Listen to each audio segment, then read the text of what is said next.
I get the feeling that you're much angrier with John Bercow, European politicians, people like me who were doing the second referendum campaign, than you are with people that I see as the real abusers of power. Johnson, who lied, Cambridge Analytica, the Russians, all the stuff that we just turned a blind eye to, that I, if you like, couldn't let go and probably still can't let go. Well, it's not that I'm angrier with one group or another. But that's how it comes over in the book. Well,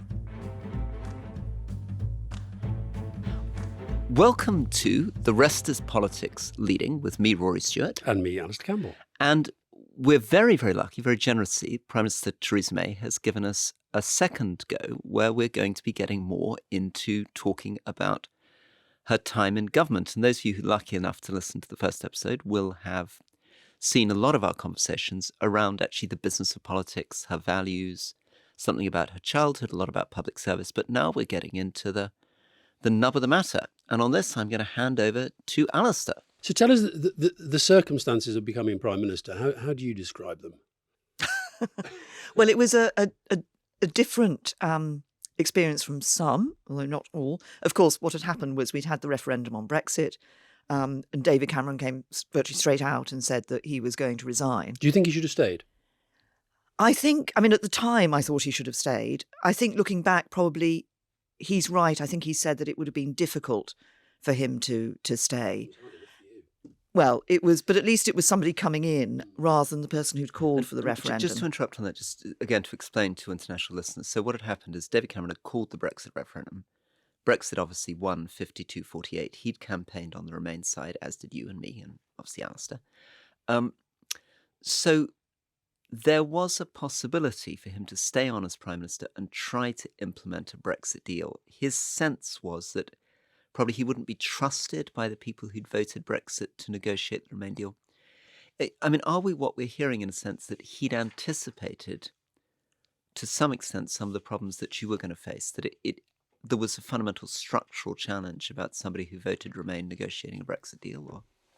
Well, I think I think it took some time for me to perhaps come to the view that I now have, that some of those who were certainly in Parliament who were Brexiteers found it difficult to comprehend that a Remainer could deliver a Brexit deal.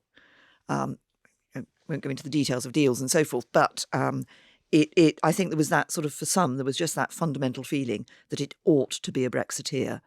And I guess David probably felt a bit of that. I felt that it should be possible because it was so close, as you say, Rory, 52-48, it had to be a Brexit deal that actually recognised the concerns of the Remainers. And therefore, you had to bring both sides together and try and find a way of moving forward together. But your rhetoric at the time was very much leaning towards the 52. Brexit means Brexit, red, white and blue, citizen of nowhere. That kind of rhetoric, was that you trying to say to the Brexiteers, however I voted, this is now what I am going to do, regardless of what you think of my beliefs? Was that a deliberate tactic? Citizen of Nowhere was actually something slightly different. It wasn't about Brexit. But what I said when I said Brexit means Brexit was to get over my absolutely passionate belief that regardless of the fact that it was a close vote, we had to deliver on where the majority had voted. And that's why I found it so difficult where there were people wanting second referendums and so forth. And I'd always taken this view. So in previous years, when within the European Union, some countries had treaty changes, had referendums, they'd come out against the changes. And basically the politicians had kind of gone, oh, they're good people. You really don't know what you're doing. But got the answer wrong. Made change. Have another go. They had made changes, though. So like but I guess tweaks, okay, Alastair, in order to be able to go back and say there's a slight change, I think. And that's, that really, made me very frustrated. It comes through the book. I mean, it comes through that I get the feeling that you're much angrier with John Bercow, European politicians, people like me who were doing the second referendum campaign, than you are with people that I see as the real abusers of power. Johnson, who lied, Cambridge Analytica, the Russians, all the stuff that we just turned a blind eye to, that I, if you like, couldn't let go and probably still can't let go. Well, it's not that I'm angrier with one group or another. But that's how it comes over in the book. Well, I think absolutely fundamentally that it was important to deliver Brexit because 52% of the population had voted for it. And when I look back at the referendum, I mean, you mentioned, Boris Johnson as an individual, obviously, who'd led the Brexit campaign. I don't see the vote so much as being about an individual or even about a figure on the side of a bus. And that was obviously a figure that it was claimed that the extra money could go in the NHS if we left. It was a lie. And we've talked about values and standards in public life. It was a lie. As it happens, when I put the extra money into the NHS, I think I'm right in saying it was slightly more than was on the figure on the side of the bus. But we won't go there. Yeah. But I did believe fundamentally that we should be delivering Brexit. I didn't see the referendum about an individual or, as I say, a particular figure. I think there was something more fundamental behind the referendum. Yes, it was about leaving the European Union, a simple thing on the face of it. I think for a lot of people in the country, they felt left behind. They felt the politicians weren't listening to them and they wanted change. And the referendum, the Brexit vote, was as much a vote for change as it was about the EU. So I was very much with you very strongly through that and supporting your deal very strongly, and then at the very last stage trying to push through a customs union as a compromise and see if we could reach out to Labour. I mean, I found it a very painful experience, and a lot of what you wrote I resonate with. Obviously, from my point of view, I have a strong contempt for the hard Brexiteers. I think the idea of a no-deal Brexit was grossly irresponsible, and I felt that Boris Johnson and others massively underestimated what the consequences of threatening a no-deal Brexit would be, or what it would be to drop off the edge of a cliff without a transition, etc. But I also agree with you that I found it intensely frustrating that one of the reasons we couldn't get the votes through was that Remainers refused to believe that a soft Brexit was the best option on the table, and that if they rejected the kind of Brexit that you were pushing for, which was a sort of customs union Brexit, we'd end up in a worse Brexit. They still believed that if they could defeat everything, they'd get a second referendum or something. And when I look at the numbers, that final customs union vote, we lost by 230. Well, no, I mean, there was a big loss at the beginning, but the final customs union vote, we lost by one MP abstaining and one voting against. And I just remember looking in horror at Remain voting colleagues walking into the same lobby as Marc Francois and the other kind of hard Spartan Brexiteers to destroy a moderate Brexit. I mean, it seemed like a sort of moment of madness. Well, it was, if you like, in microcosm, what we have talked about previously in terms of world politics. It became so polarised. And it was almost, you had to be, on the Brexiteer side, it was 100% the hardest possible Brexit. And on the Remainer side, it was 100% no Brexit. That's where it sort of came to in the end. And that's the problem. You couldn't get people trying to find the centre ground, if you like. And it was one of my deep frustrations was everybody kept talking about the past, in a sense. So the Brexiteers were talking about how much we should be giving up. We don't want this from the EU. We don't want that from the EU. Some of the Remainers on the other side were talking about how much can we keep. My point was, which I obviously didn't get across as well as I'd hoped, is we shouldn't be looking at it like that. We should be saying, what is our future relationship? How do we build a future relationship that is going to be the best for the UK? And actually, I thought that one that would be the best for the UK in economic terms would also actually be the best for the EU. Can I take one of the most mysterious bits, which is the question of the votes of the DUP? So the Unionist side in Northern Ireland were incredibly important in these final votes because they were actually the swing vote. If they'd come across, some of this legislation could have got through. And on the face of it, it seemed to me obvious that they shouldn't go with the Boris Johnson Brexit. Boris Johnson hard Brexit was going to put borders in the Irish Sea. It was going to cause huge problems for the politics in Northern Ireland. And yet, for some astonishing reason, they ultimately sided with Boris Johnson against you. And it didn't matter how much time I spent talking to them, or David Liddington spent talking to them, or you presumably spent talking to them. What was going on there? What's your reading of why? They believed his lies like the public did. Did they really believing, because I remember having a conversation with Ian Paisley Jr. about this, where I said, surely you can't believe Boris Johnson. He said, oh, no, we know Boris Johnson of old. So, and yet they still stuck on his side. What was going on? It was a paradox, because often they would say to me, when I was putting the deal to them, which would have involved us legislating to help ensure that there wasn't the border down the Irish Sea, they would say, oh, well, that's only going to be national legislation. We can't trust who might come after you. Well, hey, they sort of got, they made the false move, if you like, in relation to that. There was a point where they were coming round, and we were, had we been able to have that debate, which at that point in time on the deal, which the Speaker, John Bercow, then said we couldn't put that motion to the Commons. And we were in sort of 2 to 3 days away from the DUP saying, yes, we're going to support this, which would have brought a lot of Conservative colleagues behind us, and might then have brought, I don't know, but might have brought some of Labour if they saw we were going to win the vote. But we lost it as a result of that decision that we couldn't put that motion to the House.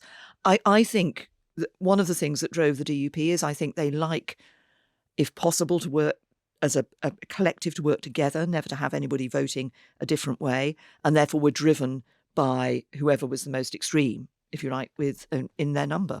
Do you not think that when we talk about, to go back to your book, The Abuse of Power, that in a way, so you become Prime Minister because of David Cameron losing the referendum, you then, because you're so far ahead in the polls, call an election which didn't go according to plan.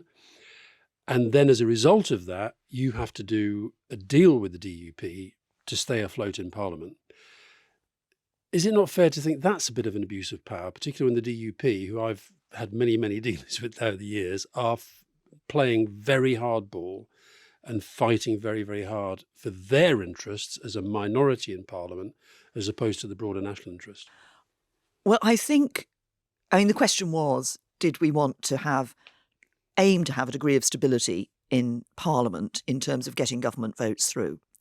Hence the confidence and supply agreement. So we weren't obviously in coalition with them, but there were certain subjects on which they had agreed that they would support, so that we could get budgets through and so forth. And that's about trying to ensure that government can operate. And that's why we looked for that agreement with them. And I still think it was the right thing to do. I mean, I think it was unfortunate in the Brexit debate that the only other Northern Ireland politician or Northern Ireland elected MP was Sylvia Herman, who tried her best. She's a wonderful woman. She kept the argument going about what was actually happening, what would have a negative or positive impact on Northern Ireland. And she did her best, but of course the numbers were with the DUP. Let's take a step back for a second from Brexit. So you had watched David Cameron and George Osborne. What was going on in your head during those periods? Yes, I suppose the thing about David was there was just this sense in the party when he came into Parliament that he was always going to be a leader and a Prime Minister. And I'm not quite sure where that arose. My first experience of David, actually, was when I was fighting the Barking by-election. And they did this thing. There was 3 of us fighting by-elections at the time, including Philip Hammond in Newham. And they did a mock press conference, and some of the SPADs, and he was the SPAD to Michael Howard, came in, and I had never met David before, and he sat there and asked me this really awkward question. And I remember saying afterwards, "Who was that?" And it was David Cameron. And was that your first encounter? That was my first encounter with him. Did you spot something then? No, other than that, he was really awkward in the question he asked me. One of the things that you don't write about in the book, but I felt, and one of the reasons that I felt happier with you as Prime Minister than with David Cameron, is my experience of those first 6 years, 2010 to 2016, that I was in Parliament, was I did at times feel, the word I kept coming back to was a lack of seriousness. I felt that things were quite slick, they were quite well communicated, but I often really struggled to get the Prime Minister at the time to really focus on policy details. Now, it may just be me. Maybe I was just sort of an irritating, pushy backbencher trying to talk about policy. But I did feel when you came in that there was more a sense that you were trying to put around the cabinet table people who you wanted to be running these departments. You wanted to have more earnest, serious conversation. I mean, do you recognise any change of tone with your government? Or? Well, I tried. I mean, I hope that. We were slightly talking about this earlier, weren't we, in terms of the cult of celebrity and so forth. That for me, politics is a very serious business. It is a job, but it is a job which is of service, and you're actually making decisions that affect people's lives. So you need to do that seriously, and perhaps pay less attention. I suppose, in my sense, less attention to what's going to hit the media than in what is actually going to have a real impact. I think that's not always the case. And why did you not become sort of more? I mean, you're rather interesting, because you would have thought that you could have become quite bitter and sort of unreconciled to politics and the world. And you could be simply saying, the whole thing's been wrecked by populism and the media and polarization, and I don't want to have anything to do with it. Instead of which you're actually saying, no, I rather do believe in the system, and I'm staying, and I'm going to be a good constituency MP, and I believe in Parliament, and I believe in the system. We need to bring better people in. What do you think it is in your character that allowed you to see these very strong negatives? I mean, your book is terrifying as an account of what's wrong in the British state, and yet come out at the end of it saying, I still want to encourage 18-year-olds to go into politics. I'm proud of Parliament. I'm going to stand again in the election. How do you balance those things? Gosh, I suppose my instant answer to that would be, it's because I believe in people. And I believe in the possibility of people being different. And I'm hopeful. I think, as we were saying earlier, I think we have to work at this. I think we have to work to encourage a wider variety of people to come into politics and to see politics as a career and as a way forward for them.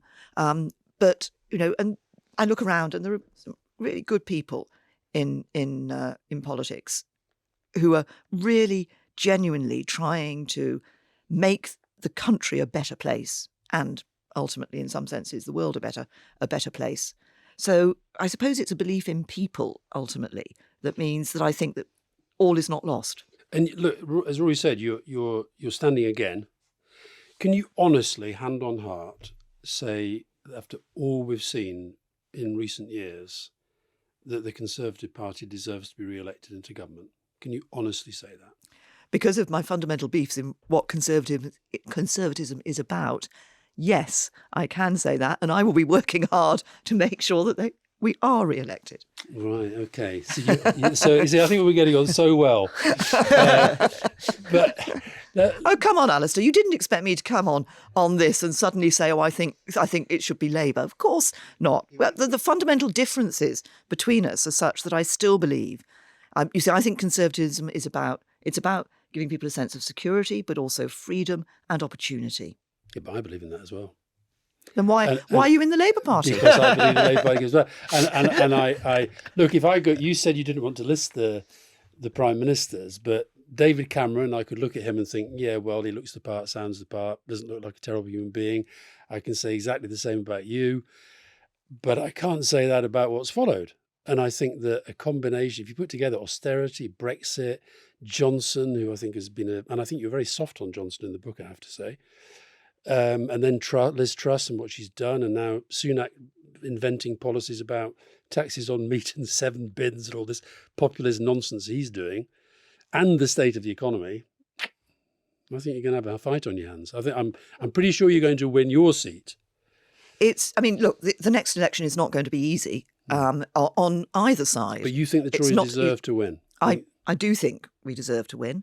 But it's not going to be easy for us because, you can see the polls. I think they're narrowing a bit, the most recent ones. But that if you look at that, and we've been in a long time. But on the Labour Party side, you've got an awful lot of seats to win if the Labour Party is going to get into government. But I'd love to take us back to the sort of fundamentals. What did you learn that was positive and negative about governing and leading from these 3 previous prime ministers that you'd seen? Give us positive first, and then I'll come to you on the negative. What did you learn positively from Blair, Brown and Cameron? It's interesting because my first thought was about a negative rather than a positive. That's enough of Cameron. Let's talk about Tony Gordon. Let's do the negative first, and then I'll come to the positive. Start I think one of the things I found difficult and obviously I was Home Secretary under David, but on opposition front bench when Tony and Gordon were in power. One of the things I found difficult was a sense that the first thing you had to consider was what the media headline was going to be. And I'm sorry to say this, Alastair, because obviously you were there helping to create the media headlines for Tony. It's a bit of a caricature of that. It's a bit of a myth. It's a bit of a... But anyway, carry on. And also that was your job. I mean, No, I think my job was more to help Tony Blair formulate strategy and then execute strategy. And part of that was managing the media.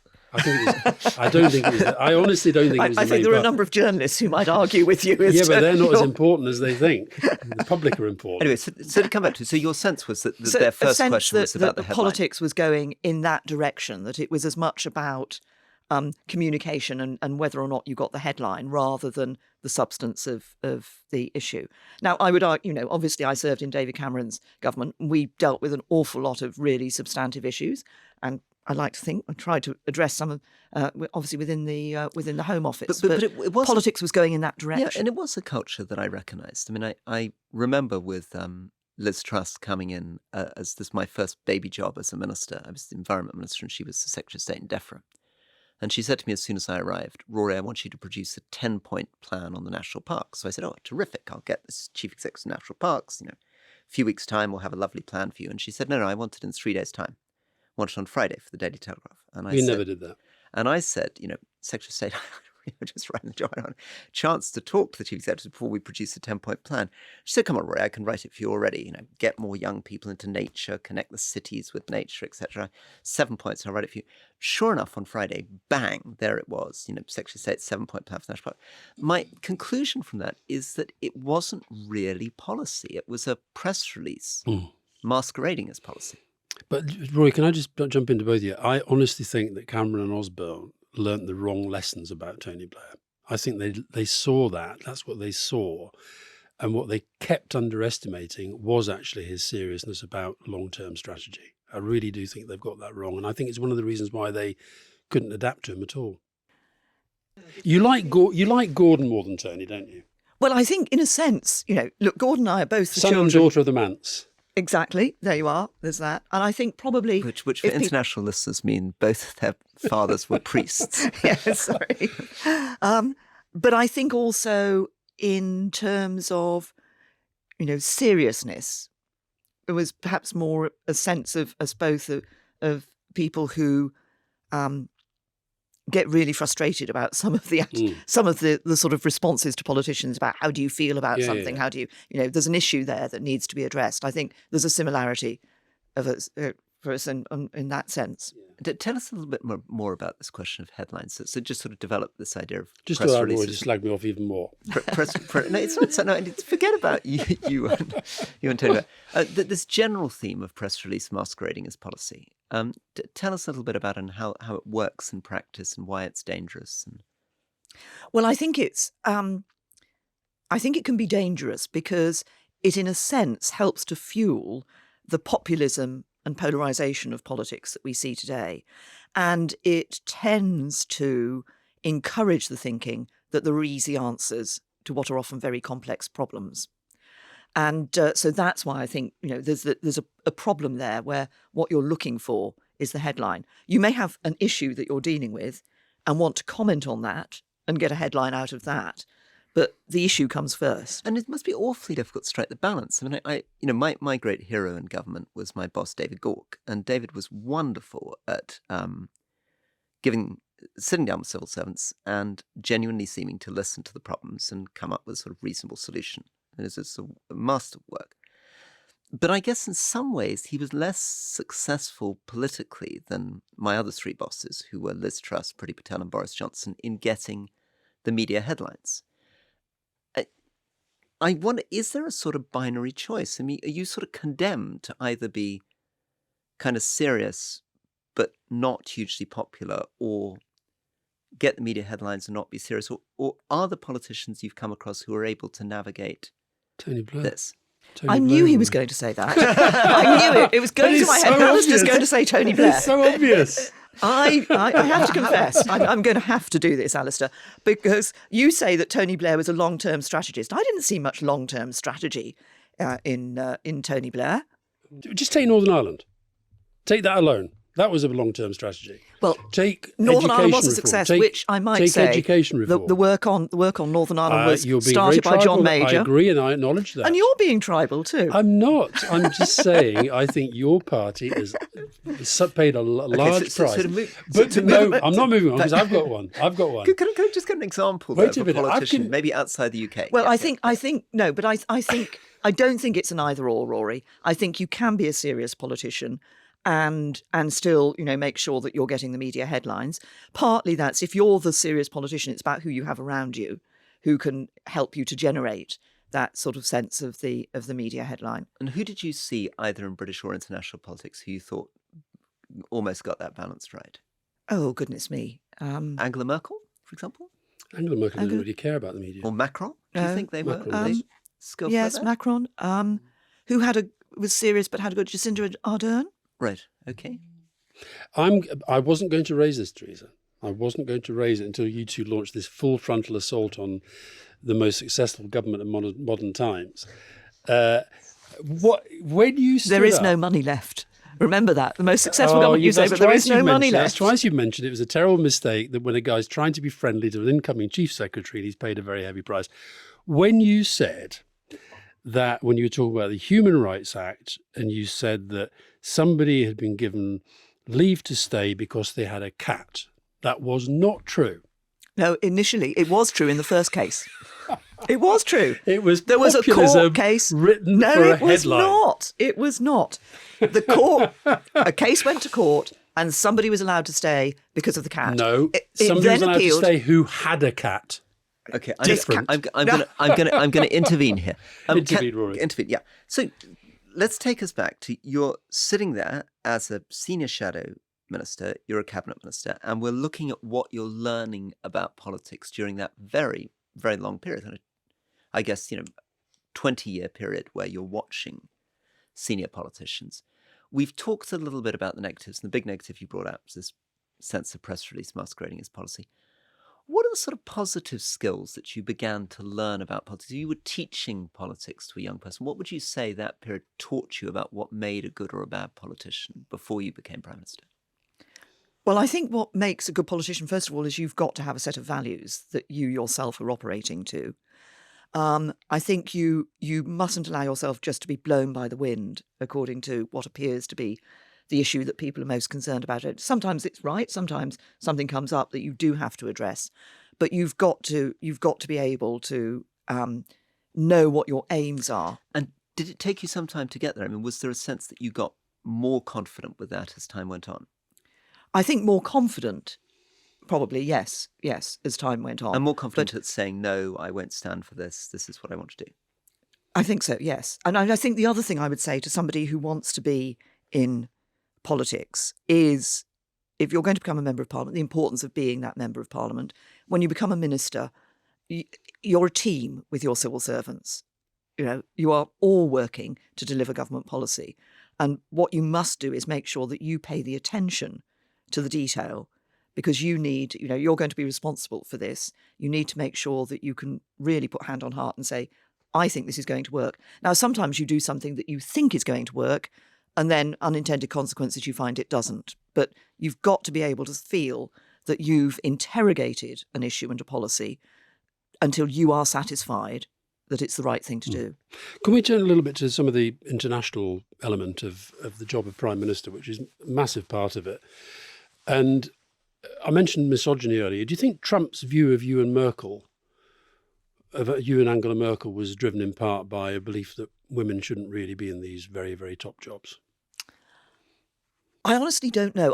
If I'm honest, I never understood his approach to Germany and Angela Merkel, who seemed to, have any opportunity in an international environment. I mean, I remember sitting at an event at NATO, suddenly he'd sort of go off on having a go at Angela Merkel. And I could never really understand what it was that lay behind that.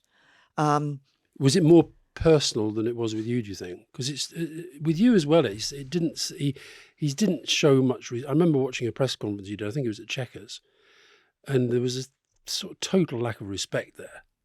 I think. Did you feel that? Well, I think it's the sense, it was probably just as much the sense of him and his, I think he was somebody who was more about him than he was about anybody else. For sure. And therefore, the fact that you were another world leader standing next to him was sort of almost irrelevant. He wanted to, almost rule the roost. How much do you worry? Because you're quite negative about him, but you're also quite negative about Biden in relation to Afghanistan in particular, which I do understand. We've talked about that a lot, and I agree with strongly. Yeah. But how much do you worry that if Trump were to come back as president, and he's currently the bookie's favourite, by the way, that actually that we talked earlier about the threat to democracy, that really does become a profound threat to democracy? The characteristic I would cite about his presidency was the uncertainty. And I think that's this sense that you never quite knew what decisions were going to be taken. Even when you were in the room with him? Even when you were in the room with him. And, when I was, I think, the first leader to go and see him after he'd been inaugurated. And the aim of that was to get him to make a positive statement about NATO, because he'd been lukewarm at best about NATO and America's role in NATO.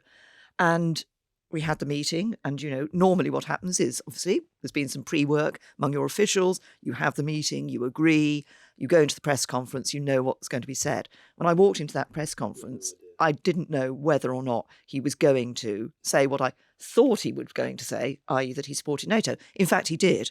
So but there was always that degree of uncertainty, which I think is problematic. I remember this was very striking because British foreign policy had been very aligned to US foreign policy since the Second World War. I remember as a young diplomat asking an older ambassador what our policy on an issue should be, and he said, find out what the Americans are doing and do a little bit less, was the kind of cliche of the 90s. But when Donald Trump came in, that became very, very problematic. I mean, I remember I was invited to attend something on Crimea and suddenly finding that the British government was uncertain which way the Americans were going to move for the first time in sort of 70 years. And therefore, having for the first time to think, well, what do we do if he changes 180 degrees? Have we got to change 180 degrees to follow, or are we going to try to continue on this line? And I guess maybe with Angela Merkel, he sensed that she was somebody who probably would continue on her line and wouldn't follow the direction that he wanted to move the US. There was something deeply personal going on there. That first meeting at the White House was extraordinary. He was so rude, and even by his standards, he was utterly obnoxious. And I as I say, I genuinely don't know what lay behind that. But she did come under more attack from him than any of the rest of us. So I don't think it was just misogyny, No. which was your question, Alastair. Yeah. I think there was probably something else, but I don't know what. So, but just on this foreign policy point, so this question of how the UK relates to US and foreign policy, what happens if you get a US president who suddenly changes course, and the extent to which UK foreign policy then has to react to that move? Well, you have to, yes. I mean, I think I'm slightly worried by your description of what the older ambassador said to you, because we should have our own foreign policy. It might happen that it is very closely aligned to the American foreign policy, but we have to be able to understand what we believe and what we think, and therefore the direction we want to go. If all you're doing is saying, well, let's just follow them, then you do have a difficulty, which is why you absolutely need to know where the UK stands on any particular aspect. Do you regret giving him what he clearly saw as a massive honour of the state visit on that very, very first meeting shortly after he became president? Don't you think you should have sort of held on to that for a while? Well, look, this is the UK and the United States. Regardless of the personality, he's the leader of the free world, and I think that it was important to, in a sense, reach out in that way, and partly about ensuring the relationship between the UK and the US. So you felt you had to do it? I think yes. Yeah, and let's talk about because of course another major foreign policy moment in your premiership was Salisbury. And again, to remind us, Salisbury was where the Russian military intelligence service attempted to assassinate a Russian intelligence officer who defected to Britain in an attack in Salisbury that killed innocent civilians. Yeah. Just give us a bit of a sense of, because I know you don't, I'm not going to ask you how you felt, okay? But just talk us through what happened when you first heard, what your first reaction was, what you then had to do, and how you saw that whole thing pan out. And of course, I do write about this in the book, but it is, I mean, I remember I was sort of sat down by my private secretary who dealt with Home Affairs and told about this couple who'd been found on this park bench in Salisbury. And there was a bit of concern about their state of health, obviously. But it was sort of, it might be perfectly innocent, was the sort of first message. It might be perfectly innocent. Then, of course, becomes clear that he was a former Russian intelligence officer, and therefore you start to think, well, hang on a minute, this has probably got more to it than the recognition that it was the use of a chemical weapon, Novichok, on the streets of a UK city. Thereafter, of course, it's all about how much you're able to say to making statements to Parliament, how much you're able to say to Parliament. Everybody is clamouring to know as much as possible. And that's when it's quite difficult in government, because sometimes you just have to be restrained on what you're saying for a variety of reasons. And of different reasons, because presumably you start getting information quite quickly that suggests strongly that Russian military intelligence are involved, and you begin seeing this very impressive police work that tracks the perpetrators. But there's presumably a moment where you're 90% sure, but not 100% sure, and you're worried that if you come out and make a very clear statement, and then it turns out that something's gone wrong. But even when you're 90, you're aware of the consequences that you're then going to have to address. Yes. But it is, I think it's one of the challenges is resisting the temptation to try to respond to this clamour for information right up front, and knowing the point at which you can give people information. I was very clear, and indeed the UK system was very clear, that we needed to have the evidence, because we were going to be wanting to persuade other countries to follow us in taking action on the Russians, as we did. It was the biggest ever expulsion of Russian intelligence officers across the world. We won the votes in the OPCW, and that was because we were able to sit countries down and take them through the evidence that we had on this. So it was important that we didn't say too much until we could back that up. Can I it's maybe an unfair question, but you sat there with a lot of these world leaders, and sometimes you're capable of being quite patient and quiet and letting other people talk. What did you notice by sitting and listening and watching some of the other world leaders, the Putins, the Trumps? I don't really met Berlusconi, but these different people operate. What do you think you might have noticed about them that you wouldn't have noticed if you yourself had been a noisy man? Goodness me. I mean, first thing I would say is I did not meet Berlusconi, and probably I'm grateful that I did not meet Berlusconi. So you gave me a watch. Yes. We won't go there, Alastair. No, I haven't. I didn't keep it. Don't worry. I think one of the lessons is that it is about this sense of speaking when you have something to say. And okay, there are international fora where it's X speaks and then you speak and then somebody else speaks and so forth. But it's that sense of not just piling in there for the sake of it. And I think often, and I think that is a female-male thing, men will often want to be sort of showing that they've got something, they want to say this, whereas women are more willing perhaps to sit back and listen and judge the point at which we intervene in these debates. So, and I think learning that actually if you pile in from the beginning, that doesn't necessarily make people respect you. We've talked a little bit about my old boss. Let me ask this question. Who do you think was a better Prime Minister for the United Kingdom? Tony Blair, Boris Johnson or Liz Truss? I would like to think, and I would hope, that in the number of Prime Ministers that we've had over recent years, that I actually did my best to make a good fist of it. That's Tony Blair then.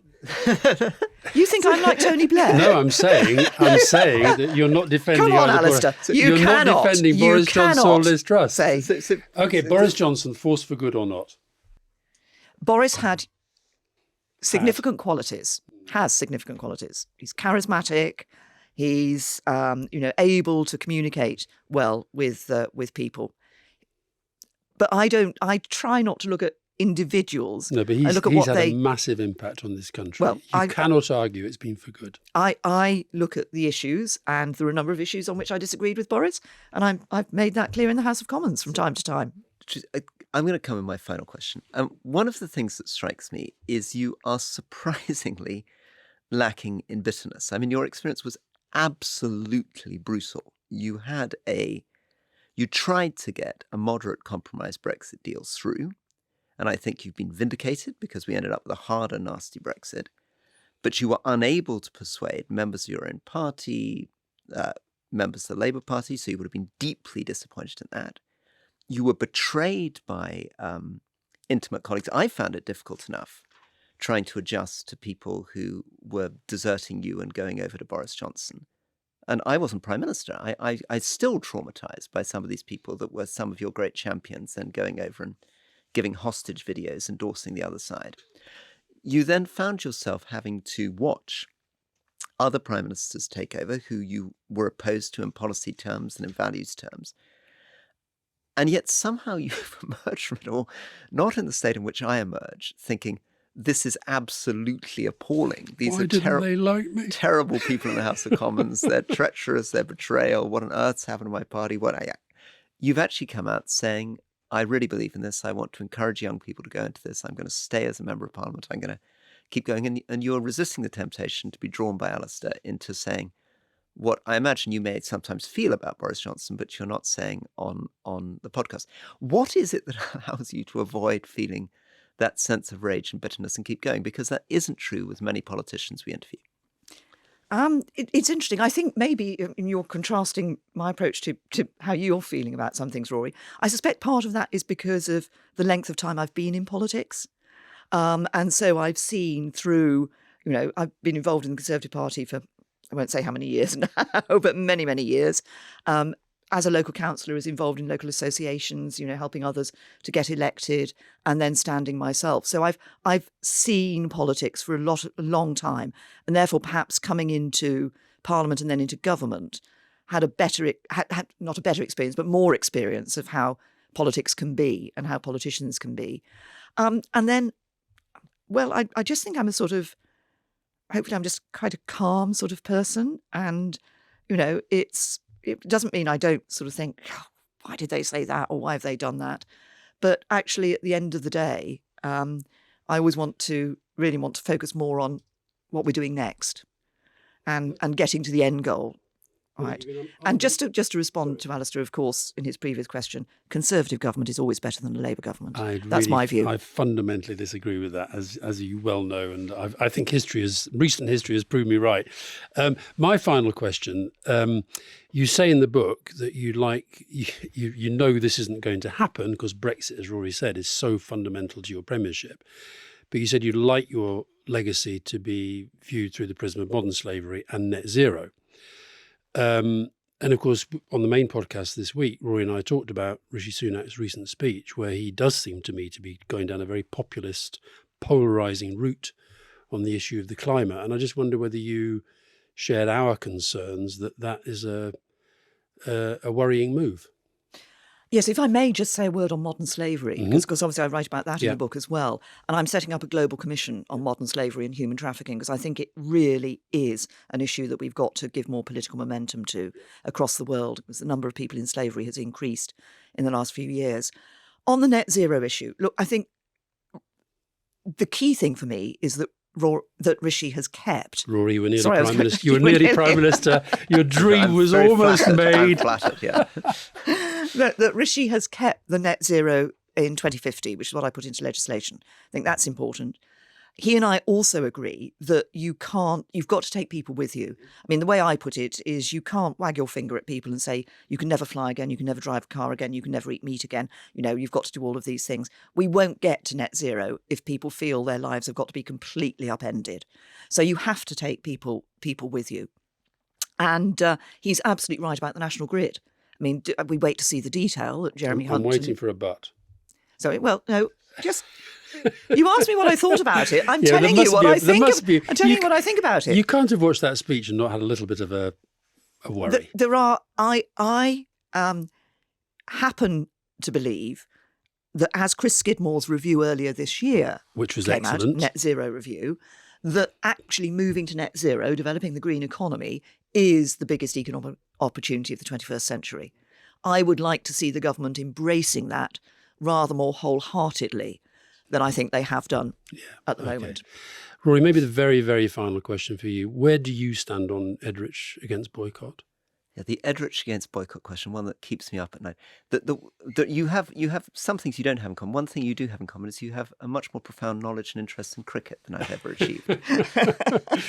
Well, that was because I was brought up with Test Match Special, and I think Rory's an Edrich man. Yes, I think you see, I'm a boycott. I'm boycott. Because well, this is where we profoundly disagree. Absolutely. Let's disagree agreeably about Edrich and boycott. Well, thank you so much, Prime Minister Theresa May. That was very generous. You've given an enormous amount of time. We've enjoyed it immensely, and I hope we can get you back again someday. Thank you. To talk about Brexit again. You never mention it, Alastair. We should. I thought I was pretty restrained, to be honest, and we should also tell our readers that the book is called The Abuse of Power. Honestly, it's been great. Thank you very much indeed. Thank you. I've enjoyed it. Really Thank you. appreciate it. Thank you.